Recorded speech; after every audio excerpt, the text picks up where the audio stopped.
Salam, biz bugün 4-cü sinif Azərbaycan dili 2-ci hissə dərsliyindən səhifə 50 və 51-dəki tapşırıqları həll edəcəyik. Tapşırıqları keçməmişdən öncə kanalımıza abunə olmağı və bəyənməyi xahiş edirik. Siz kanalımıza abunə olsanız və bəyənsəz, növbəti tapşırıqlarımızdan da yararlana bilərsiniz. Çalışma 3A. Şəkillərdə təsvir edilmiş varlıqların adlarını deyin. Hansı varlıqlar fərqli olsa da adları eynidir? Gördüyümüz kimi A bəndində əqrəb şəklidir, B-də topdur, C-də əqrəb, C-də top. Burada əqrəb, bu isə saatın əqrəbidir. Burada top, bu topdur, digəri isə müharibədə işlədilən həmin bu topdur. Deməli, bu sözlər amonimdir. Deyilişi və yazılışı eyni olur, lakin fərqli mənaları olur. Bu şəkildə. Çalışma B.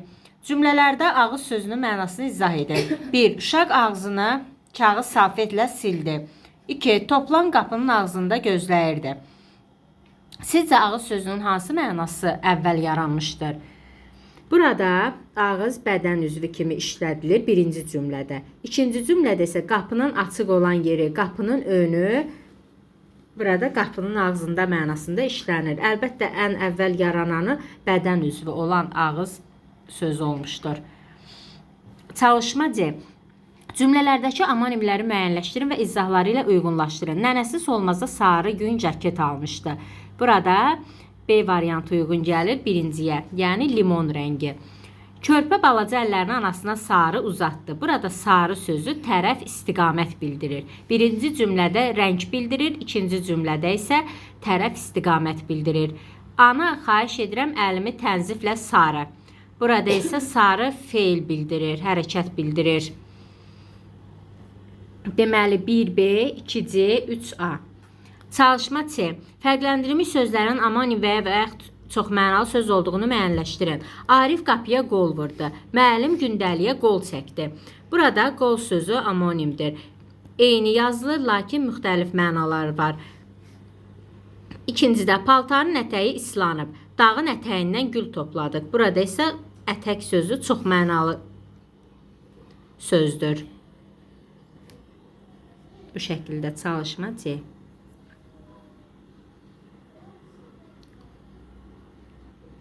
Çalışma D. Kök sözünü verilmiş mənalarda işlədin. Hansı mənalarda bu sözü amonim kimi qəbul etməliyik? A variantında kök, tərəvəz, kök, şişman, gömbol. B variantında kök, ağacın torpaq altında olan hissəsi. 2. Əsil, nəzabət, soy.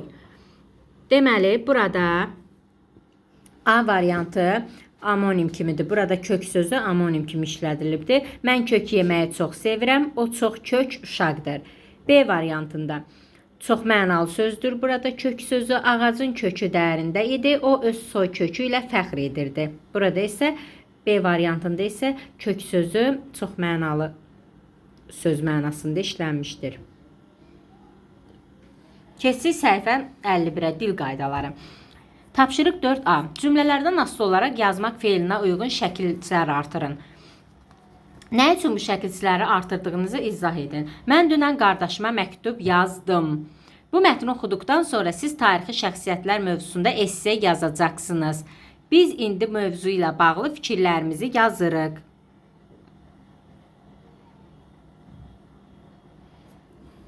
Deməli, bu şəkildə həll olunacaqdır. Çalışma B. Hansı sütundakı cümlələrdə getmək feili şəxsə görə dəyişmir? 1. Mən məktəbə gedirəm, siz məktəbə gedirsiniz, biz məktəbə gedirik, onlar məktəbə gedirlər. Burada gördüyümüz kimi birinci sütunda getmək feili şəxsə görə dəyişir. Mən, siz, biz, onlar. Gedirəm, gedirsiniz, gedirik, gedirlər. İkinci sütun. Mən məktəbə gedəndə hava soyuq idi, siz məktəbə gedəndə hava soyuq idi, biz məktəbə gedəndə hava soyuq idi, onlar məktəbə gedəndə hava soyuq idi. Görürük ki, burada gedəndə sözü şəxsə görə dəyişmir. Deməli, ikinci sütundakı getmək feili şəxsə görə dəyişmir.